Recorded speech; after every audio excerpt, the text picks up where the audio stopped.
Good afternoon. Oh, now good. Good afternoon and welcome to James Franklin's weekly press conference. Just a reminder to turn your cell phones to vibrate, off, or mute. We'll start with an opening statement from Coach and then we'll go to Rich Scarcella. So like always, appreciate you guys coming out in person or online to cover in Penn State football.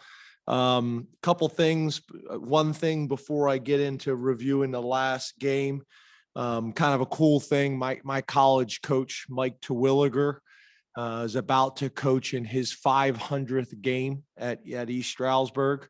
He's been a part of every game since 1974, either as a player or as a coach. So pretty cool. Happy for him. And wanted to take a minute to recognize him. From Central Michigan, when we talk about the key stats that we talk about, first one is turnover battle. We won that. That's been a consistent theme this year that we need to continue to do a good job on. +4 penalties. We were able to get that one +35 yards. Drive start battle, we got that one. Sack battle, we got that one. And the explosive play battle, again, like I talked to you guys after the game, it didn't necessarily feel like that at times, but we did win that. Both offense and defense achieved our goal there. We talk about players of the game. On offense, Katron Allen. On defense, Kalen King. On special teams, Barney Amore. And then our D squad players of the week, on offense, Bo Prabula, Matt Dedish. On defense, Smith Vilbert and Makai Flowers. And then on special teams, Cody Romano. And then obviously the Big Ten freshman of the week, I think you guys know, was Katron Allen, which is cool. Some other general notes about the games. We were able to play 59 players in the game, which continues a trend that we've done really all year long, which has been really positive for us. National rank, I think we're ranked 4th in FBS and 2nd in Power 5 in turnover margin. We're 1st in the country in PBUs at 41, and the next closest is 25. Areas for growth, we got to eliminate the pre-snap penalties. We got to get rid of them. And then obviously continuing to emphasize special teams, attention to detail, kick locations, protection, those types of things. And then just the last few notes, some interesting notes that came up that Chris and Greg were able to find. Nick Singleton leads the country in yards per carry. Joey Porter, Kalen King, Johnny Dixon, and Keaton Ellis all rank in the top 15 in PBUs in the country. We have 9 different players who have recorded a sack, which ranks 2nd among Power 5 teams. And then Barney Amore has placed 50% of his punts inside the 10-yard line, which leads the country. So some positive things to build on. When you get to Northwestern, obviously it starts and ends with Pat Fitzgerald. Obviously a guy that's had a significant impact, not only on Northwestern, but on the Big Ten as a player and as a coach. Got a ton of respect for him. And then you talk about offensively, Mike Bajakian is a guy that we know fairly well. The offensive coordinator, he was the offensive coordinator at Boston College with both Frank Leonard and Coach Troutwine. So kind of pretty good idea about him, and they have a ton of respect for him. Guys that we've been impressed with, their running back, Evan Hull, really he's the whole offense kind of runs through him, not only as a runner, but also from a reception standpoint. Wide receiver number 6, Malik Washington. Obviously, offensive lineman number 77, Peter Skaronski. And then their tight end number 87, Thomas Gordon. On the defensive side of the ball, you got Jim O'Neill, who's from Doylestown, Pennsylvania, as a defensive coordinator, 2nd year at Northwestern. He's also been a defensive coordinator with the San Francisco 49ers and the Cleveland Browns, both as the defensive coordinator. So obviously tremendous experience. Guys that we've been impressed with on defense is DN number 99, I don't want to mispronounce his name. Middle linebacker number 32 and cornerback number 2. Those guys have been impressive on tape. And then their special teams coordinator I've known forever, Jeff Jenick. All the way back, we used to recruit New Jersey together. He had a cell phone, I didn't. So I'd follow behind him, and he'd call the schools and let them know that we were on our way, which was helpful. Those were the days that these people don't even understand anymore. Pulling over the side of the road with quarters, payphone. Some of these reporters are looking at me, they don't even know what a payphone is. Payphone with your recruiting book, big booklet on your arm. So he helped that process by me following him. We were recruiting the same area, so worked out well. Their long snapper, number 43, is just extremely consistent and does a great job for him. So obviously at home, it'll be a challenge. Whenever you're playing a Big Ten opponent, it'll be a challenge, and we're looking forward to opportunity. Obviously, today's practice will be critical. Rich Scarcella, Reading Eagle, and then we'll go to John McGonigal. Good afternoon, James. Hey, Rich, how are you? I'm good. I know what payphones are. Is that going and to I change? have- Is that going to change to full screen? Okay. Hey, Rich, I'm sorry. Okay, buddy. I know what payphones are, and I have used payphones. Is there any more in Pennsylvania? I don't know if I've seen them. I have seen one in our county. There is one. I Okay. haven't used it. How important are defensive backs in today's game? And was there ever a point as a head coach that you have put extra emphasis on recruiting D-backs? Because, I mean, obviously you have so many good ones right now. Yeah, I think that the game is obviously changed, whether it's NFL, college, and even high school. You know, people are throwing the ball more than ever. Obviously, a big part of that has been the summer 7-on-7 circuit that's been going on for a while right now, and people are so much further ahead. I think the other thing is the emphasis on explosive plays and the importance that they play in the result of the game. There's also obviously been a major push of making it more of a space game with the spread emphasis that's on all levels now. So yeah, I think that's a big part of it. And yeah, we have kind of felt like that all along. If you talk to the NFL people, if you talk to coaches in college that have been doing it a long time, and you had to rank positions based on what the defensive coordinator thinks is the most important positions, or the offensive coordinator's most important positions in their offense to function at the highest level. Obviously, there's going to be a difference, if you're talking about a Wisconsin 1 week or something like that, but more often than not, week in and week out, the corners or defensive backs in general are going to play a priority. I think the other thing too, to that question is, I really like when we're able to start a guy at corner, even if he is eventually going to be a safety, because I do think there's a ton of value in what Zach Key was able to do for a year. When he ended up redshirting, I think there's a ton of value in that experience that he gained. John McGonigal, Penn Live, then Mark Wilgenrich. Hey, James, how are you doing? Good, John. How are you? Good. Kind of following up on Rich's question a little bit, but, after Purdue, went at him quite a bit. I think Joey's only been targeted, 7 or 8 times over the last few weeks. What does it do for a defense to have a guy that teams will look at and say, we should probably throw the other way?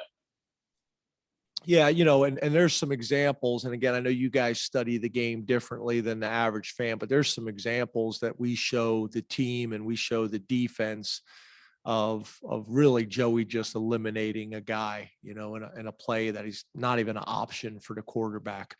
So yeah, I think there's a ton of value in that. Schematically, there's a ton of value in that. There's a ton of value in that as a defensive coordinator. And maybe what you are able to do, maybe to stop the run, that if you didn't have the confidence in the corners, that maybe you were limited in. So, those things, I think where we're a little bit different this year is we have size, speed, and experience where, sometimes you may have a combination of those traits, but not all of them. So, yeah, it's extremely valuable, and we don't take it for granted at all. I think those guys that we are fortunate to be playing with right now, we don't take them for granted one bit. We talk about them all the time in our staff room, and don't get me wrong, they still need to develop as well, but they're doing some really good things. And I do think, I don't think that's how Purdue is wired. They're just going to run their offense. And let's be honest, the one guy, I think he's leading the nation right now in receptions. But I think more times than not, people are going to say, look, if everything's even, we'd like to go away from this guy or whatever it may be. Mark Wogenrich, all Penn State, then Frank Bodani. Hi, James. How we doing? Good, thanks. That was You've an aggressive. That was an aggressive. Oh, sorry. It might just be audio too. No, I like it. You just came in hot. Medium. You've discussed trying to get Drew Aller a second quarter series versus Ohio and Central Michigan. Are you planning to try again Saturday? And then what in-game criteria do you use to determine whether it's feasible? Yeah, we want to try to get, we have a very similar discussion about how we're going to rotate, Hunter Norzad in and how we're going to rotate Effner in, the running backs, I can go on and on kind of at every position on both sides of the ball. But yeah, I think the more experience that we can get for guys, his situation is probably a little bit different because he just hasn't played college football as much.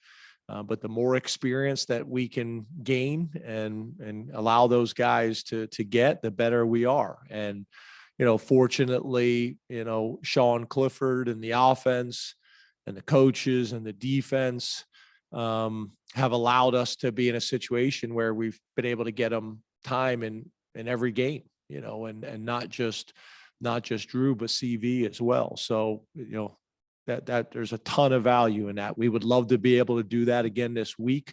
We have not talked about, our strategy about that, this week yet. We always will, do that as a coaching staff first, and then obviously talk to the players about what our approach would be before I would make any announcements in the public with the media.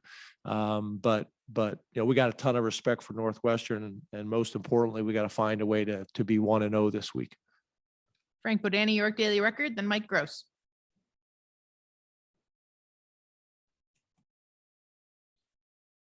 Frankie. Frank. Can you hear me? Now we can. Oh, there awesome. you are. Technology, beautiful. Kalen King, can you talk about what level he's at now? Now, you didn't come in hot like the last guy, but you're very close to the camera. I'll back There it you up. are. Is that better? There you are. Awesome. Okay, I didn't hear the question. I'm just messing with you. This is a rough day here. You lean right back in, just so you know. You went back and you just lean right back in. You can do what you want. I'm just messing with you. That's all right. Kalen King, what level, can you talk about the level of play he's been progressing at this year? And also, is there another step for these guys? I mean, you have a ton of talent that's showing out, 41 pass breakups, but yeah, I think Johnny Dixon's the other guy. I thought the interception he had on Saturday was big time. I think really all three of those guys are playing at a really high level. And then, you talk about, obviously everybody's talking about Joey Porter, and rightfully so. We should be, but you talk about, Joey Porter. We got a ton of respect for Marquise Wilson as well. He continues to grow. I mean, that's four guys that we got a ton of respect for. And then Hardy, Hardy's a guy that's quietly had a really good career, really since arriving on campus. So, that's a room that we take a lot of confidence in and that we take a lot of pride in. I know Terry's done obviously a really good job of recruiting those guys and developing those guys both on and off the field. So it's cool to see, it's cool to see. And, like we've talked about before, when you talk about all the positions, at Penn State with great history and tradition, and corner is one of them. But when you look at kind of the list of whether it's all conference or all Americans or NFL, that list, wasn't maybe as robust as maybe some of the other lists. And I think Terry, obviously being a Penn Stater and taking tremendous pride in, where he's at and who he represents and how he goes about his business, has done a phenomenal job. And obviously, Coach Poindexter has come in with his experiences as well and helped. One of the things I think they do a really good job of is, we make sure that at least one day a week, if not more, we watch film together. Those guys have got to be on the same page with how they're seeing things, how they're communicating. We had one play on Saturday where there was a little bit of kind of a discussion between a nickel and a Sam about how we were going to play something. And at the end of the day, it's not necessarily who's right. It's about us all being on the same page and playing it out. But I'm glad that those guys are getting, the recognition. We talk all the time with team success comes individual recognition, and those guys have earned it. They've worked very hard. Great battles at practice every single day. Iron sharpens iron. When we talk about our development of our wide receivers as well as our defensive backs and tight ends, it's been pretty cool to see. It's pretty fun out there at practice watching those guys get after it and compete and challenge one another. And it goes both ways. There's some days where the offense gets the best of the defense, and there's some days where the defense gets the best of the offense. And we do competitive drills to start practice every single day. I think it's been really good for our guys to be prepared for what the speed in the game is going to be like and what the competition level will be. So been good. Mike Gross, Lancaster Newspapers, then Donnie Collins. Good afternoon, James. How are you? Good, Mike. Is it just I'm trying to combine the best of Bodani and Woganridge. Yeah. Okay. Which has kind of been a lifelong goal of mine. Anyway, Smith Vilbert started the bowl game last year and has seemed to have a really good game. Has not been in uniform, I don't think, this year. And I assumed that there was an injury involved there or whatever. And now he's on the scout team. So I hope I haven't missed something here, but can you clarify where he's at? Yeah, just not available. I'd like to sit down with Smith and make sure that me and him are on the same page. Again, like we talk about all the time, whatever it may be, whether it's injuries or whatever it may be, I don't like to make announcements here publicly before we have spoke. So we're all on the same page. I got a ton of respect for all the players in our program, and I want to be respectful of their situations, whether it's personal, whether it's professional, whether it's academic, whatever it may be. I want to be respectful of those things. And, I'm really proud that Smith Vilbert's a part of our program, and I'll leave it at that for right now, but I will follow back up with you guys now that it's specifically been asked. Donnie Collins, Scranton Times Tribune, and then Corey Geiger. How you doing, James? Hey, buddy. How are you? Doing well. It's arguable in some circles, I guess, but you had the best punter in the country last year. And now you have a guy who's angling toward being the best, among the best punters in the country this year. And they both came out of the transfer portal. How do you scout that position when you got guys who are looking to move and asking you guys to maybe consider them? And how did you guys go about getting Barney? Yeah. And, as all these situations and circumstances are different. Barney's different because he came here as a walk-on, run-on, earned a scholarship, this year, has been here for a couple of years. One of the things that I'd like us to do is put something out about Barney. I wrote a note down. I don't know if I follow back up with our people, but he talk about a guy who's maximized his experience. I think he's got 7 degrees now, or 7 pieces of paper, whether they're degrees or certificates or whatever it is, from a combination of his previous institution as well as at Penn State. And it's just been phenomenal. Gave a great share the other night at the hotel. And he's mature. And I think that plays such a big part really throughout your football team. And it's something that's harder and harder to have and develop based on just how college football has changed. So to have a veteran guy like this that really understands what it takes to be successful. Barney is very talented. And I don't want this to come off the wrong way, because I could say this for a lot of guys. I don't know if he's the most talented guy in the country, but it's not about just talent. It's about production, and it's about your routine and how you go about your business and consistency. And I know he had a long conversation with the other specialists, him and Chris Stoll, about how they need to operate and what their routines need to be and what their habits need to be, so that they can go out and perform on a consistent basis like he is.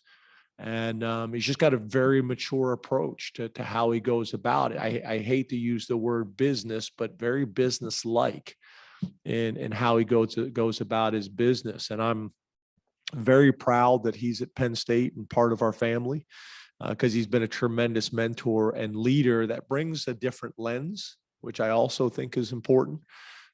He's been great, but for us, his situation's a little bit different, right? With Jordan, I think when we looked at him, when he became available, I think he was way up there in the country in kickoffs, in ranking of doing that. And he was a walk-on at his previous institution.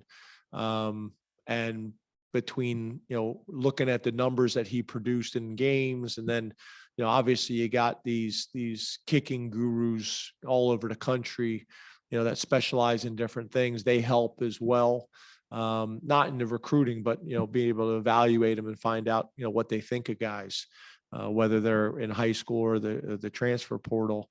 There's value in that, no different than talking to high school coaches. So,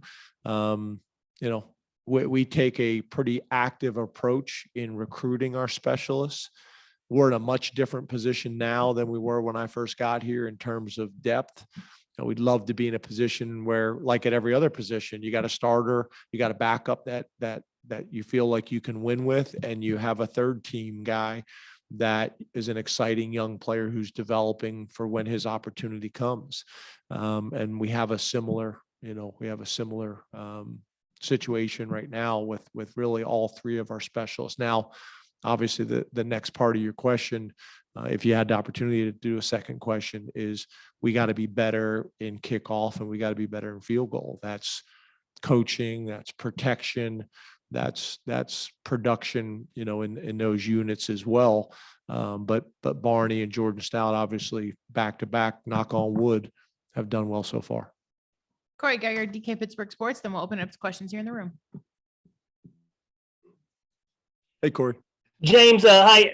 Beer sales coming to Beaver Stadium, which is a big deal for a lot of people.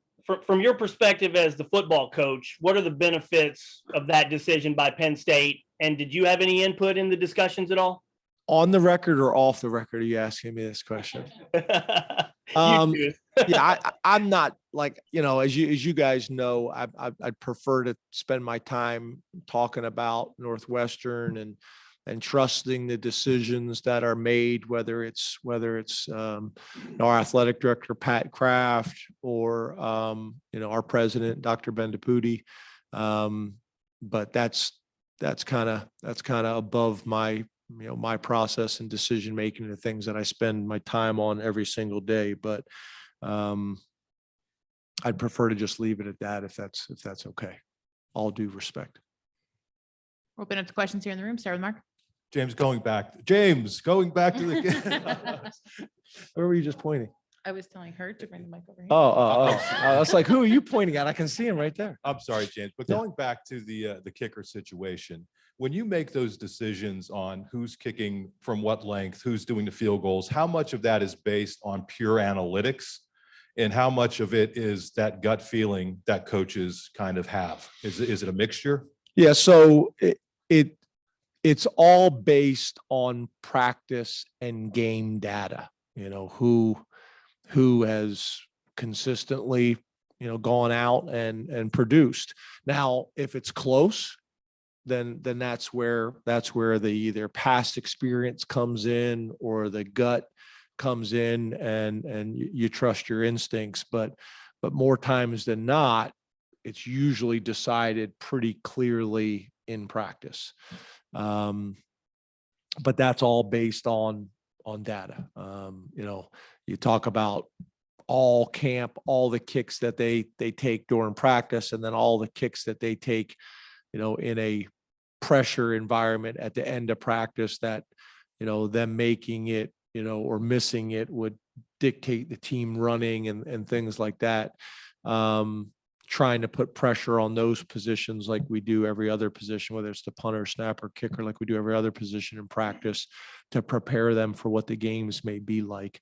But the gut and the instincts come in when it's close, but usually it's not. It's pretty clearly decided.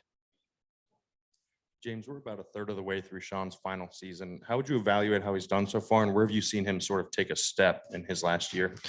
Yeah, I think he's much more even keeled, that I've seen, in terms of his demeanor. I still think he's having a ton of fun and competing and being a leader and all the things that really he's done for a while, but he's just more even keeled. He's not getting too high when things are good. He's not getting too low when we prefer to have a play back. That I see as much as anything. And then I think what you're trying to do at all positions, but obviously at the quarterback position, is you're trying to maybe, trying to reduce or eliminate those 3 to 6 plays a game that you'd like to get rid of, and I think he's done a really good job of that. You look at his numbers right now. He's responsible for 12 total touchdowns and 1 turnover, 64% completion percentage. And I think that could even be better. Almost 1,000 yards, 39 points, and most importantly, 1-0 each week. So, he's doing a great job. 6-year quarterback's done a lot for Penn State. As you guys know, I got a ton of respect for him. And what he's done for this university, what he's done for the football program. And on top of that, always has represented us the right way off the field as well. So, I think he has taken another step, and those would be the 2 areas that I would say. I think he's reduced the number of plays that after the game, he would like to have back and we would like to have back, or do over if there was such a thing. And just being a little bit more level. And I would also make the argument that maybe those 2 things go hand in hand. That, when he, maybe has a play that he'd like to get back, he's able to get over it quicker because he's been more even keeled.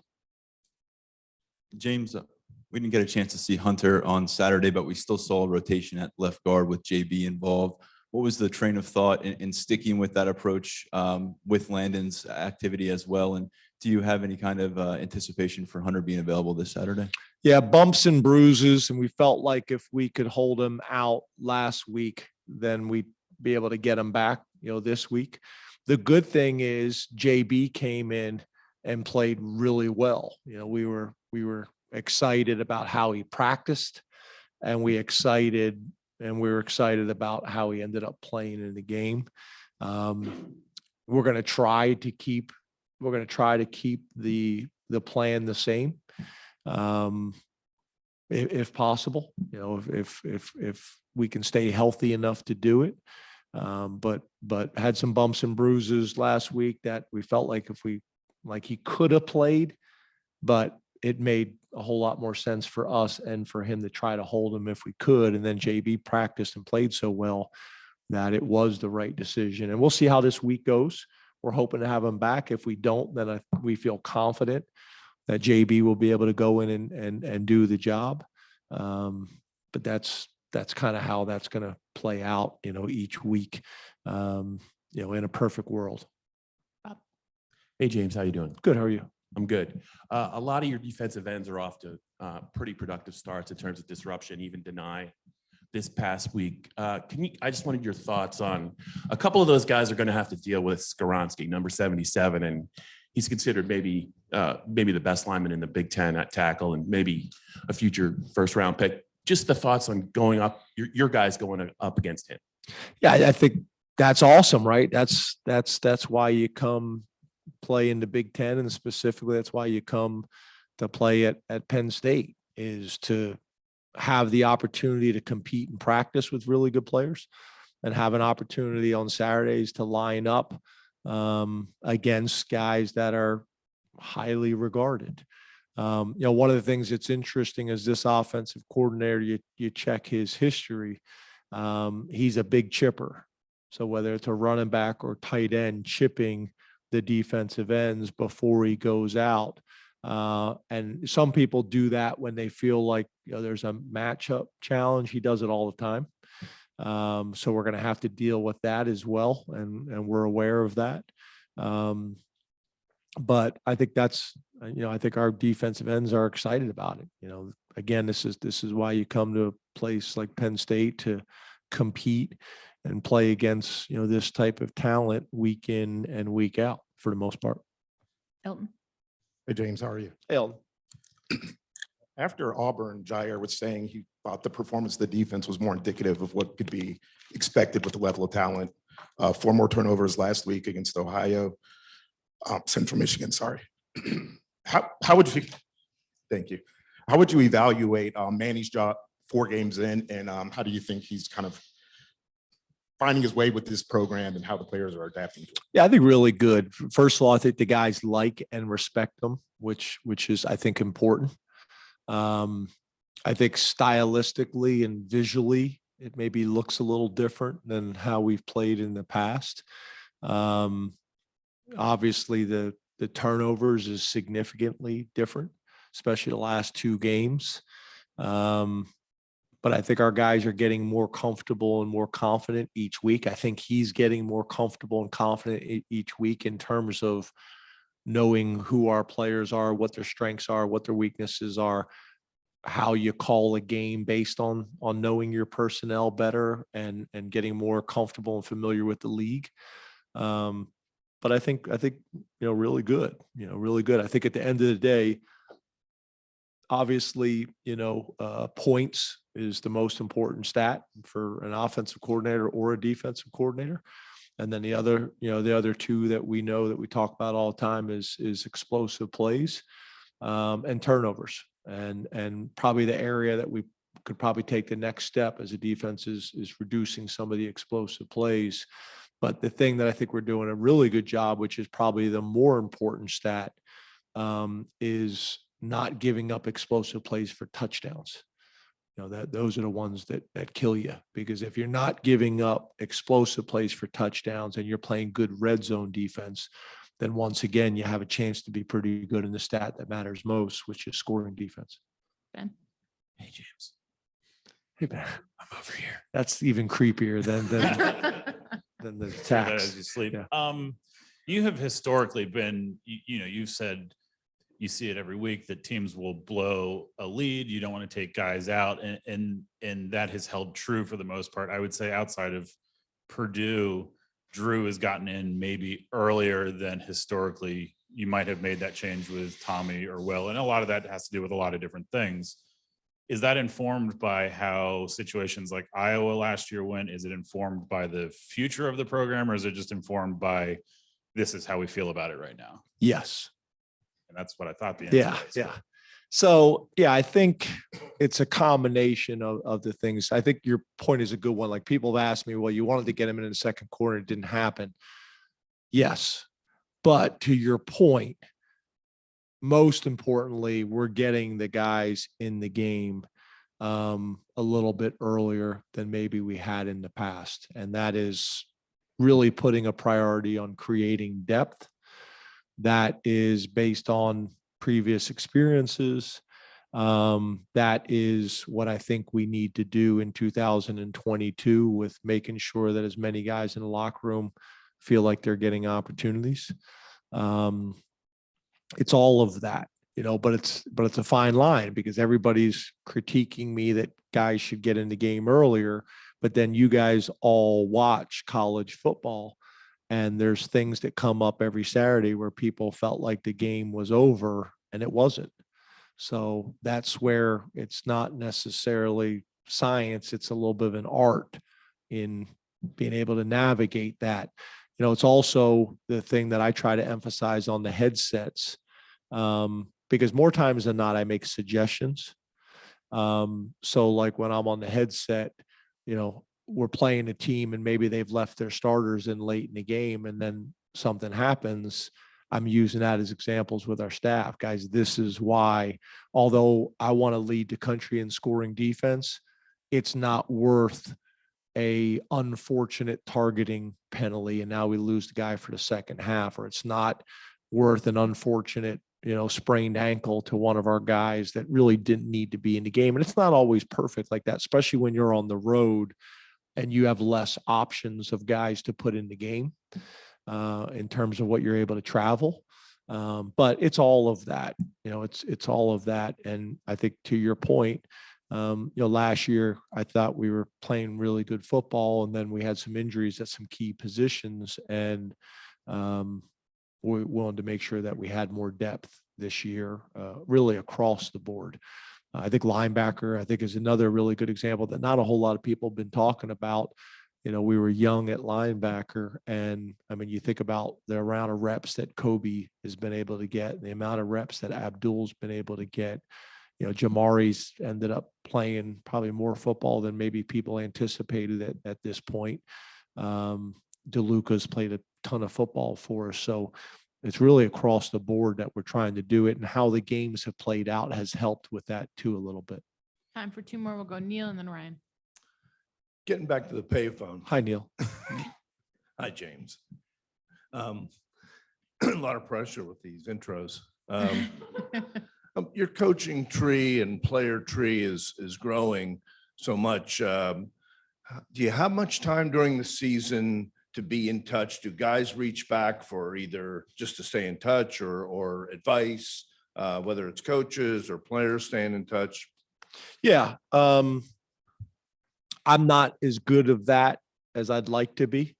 I'm one of these guys that I hope our relationships is strong enough that when we see each other and do talk, it's great. And they understand kind of how I feel about them. And that is unconditional and consistent.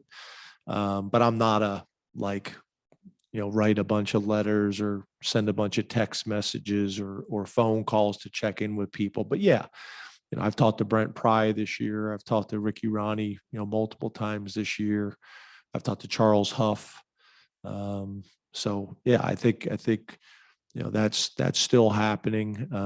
I got buddies in the NFL that reach out and that are coming, but and then players, obviously having Pat and Marcus back this weekend was awesome. I think it's one of the things that's really cool about Penn State. That's why I love when a lot of these guys can get drafted or picked up by regional teams, because it just helps with that. And as you guys have heard me talk about before, it's not just me, it's my wife, it's my daughters. I mean, I probably shouldn't say this because I'll get in trouble at home. But it's a good story and it connects the dots. So I'll take the punishment. But like Marcus Allen comes up to me, like, I don't know if it was right before the game or right after the game. And he's like, Shola's got a boyfriend. Like the fact that he knew that. And it was like, and because you got to remember, like, as you guys do, like they were like teeny, and they've grown up obviously. But it's just cool that we're able to have that relationship and that, my daughters have these big brothers that look out for them and care for them. So yeah, it's really cool. It's very similar. I think you guys know that a lot of the wives and kids went down to that opening game. That was the night after our game, I think, to open the season with Virginia Tech and Old Dominion, and they're all like buddies, so yeah, I think it's cool. It's something that's important to me. We worked very hard at some of the guys that maybe came before us that could come back to Penn State forever. And it was the same group of men and women that have been there for almost 50 years. And when that changes, obviously, there's less of that. So we've worked really hard at hopefully bridging that gap. So yeah, that's really important. I mean, I think it's really important to Penn State, that sense of family and community. Right. Hey, James, right here in the back. Hey, Ryan. How you doing? Good. You? Doing all right. So your pass rush, you have 13 sacks on the year, and it's kind of spread out through, I think, 8 or 9 guys, and you're playing a really tough offensive line in Northwestern. What has kind of made that unit so successful, and how have you guys kind of been able to schematically get so many guys involved to try to pressure the quarterback? Yeah, I think it's more, again, that we're just playing a lot of guys. There's the other thing that factors in sometimes is when the score, gets when there's a larger margin in the score, then people feel like they have to throw more. That creates opportunities as well. And then I think we're doing some things scheme wise, and I think John Scott and Deion Barnes are doing some really good things from a fundamental standpoint. I think we can get better there with tackles for loss and sacks. That's a big part of what Manny, wants the identity of this defense to be. And I see it getting closer to how we want it and how he wants it to look, which is turnovers, sacks, and tackles for loss. And every week I see signs of it that are encouraging, and we got to continue to build on it. It's also cool when it's unusual to be playing some young players like true freshmen, like Zane Durant and Deni, that are playing as true freshmen, which is somewhat unusual on the defensive line, specifically at D tackle. So those things I think have been really good. It's great to see Adisa, coming back and really starting to come on. And Amin Vanover's a guy that I'm really proud of. He's been patient for the most part. Everybody has frustration at times, but to me, I see the light starting to go on for him and what he has to do at this level and at Penn State to be successful. I've had a ton of conversations with Amin and his mom and dad throughout the years. And I called mom the other night, and she wanted to know why I was calling. And it was, I was praising her son for really what he's doing. And I'm proud of him. So it's cool to see that, especially when you've been here a couple of years now and you're able to watch these guys come in and grow and evolve as players and as people. I still get I get a huge reward from that and watching guys develop, whether it's academically, athletically, socially, spiritually, whatever it may be. Been pretty cool. Thank you, Coach. Thanks, everybody. Thanks, guys.